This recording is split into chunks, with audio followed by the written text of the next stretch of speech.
Hello and welcome to another 4-Minute Thursday.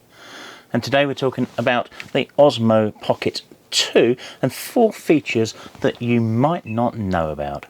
Let's go.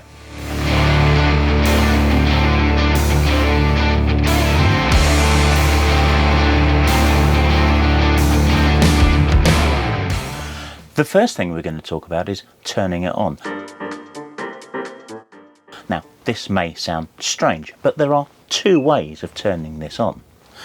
Firstly, you've got the button on the side, which is the on-off button, and if you do that, you'll notice it spins round and does a little nod at you, turns it into selfie mode so that you're looking at it facing the screen. That takes a little longer than turning it on the other way. So if we press that button,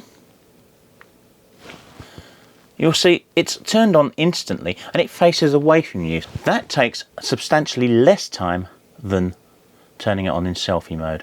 The second thing we're going to talk about is the gimbal lock.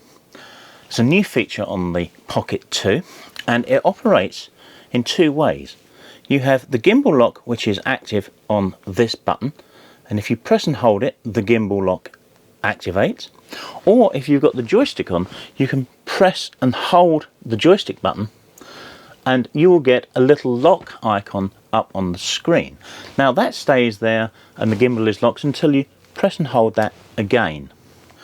The purpose of gimbal lock is to hold the gimbal in one position no matter where you push it. So if I just lock that, you can see that no matter how I twist that, move that around, tilt that or whatever, the angle of the gimbal is the same.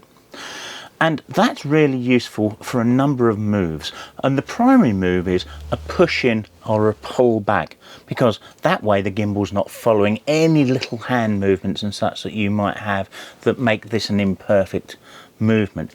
If you've got the scroll wheel, perhaps you bought it separately or you upgraded from the Osmo Pocket 1, you can operate gimbal lock on there as well, but you can't lock it in the same way as you could with the left button or on the joystick. If you press and hold it, it simply locks for the duration of the press, which is somewhat disappointing, I'd say.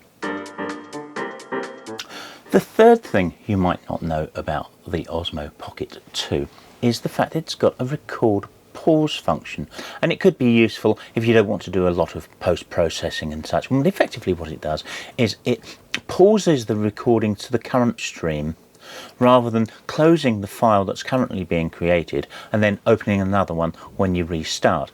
So the way to get this to work is set your recording going, there it goes, and if you then press and hold the record button, you get a little stop and play icon on there. You can use the screen to press stop and it would stop recording if that's what you want to do, or if you then press the play button on the screen, it will record the continuation, or indeed you can press and hold the record button to do the same thing.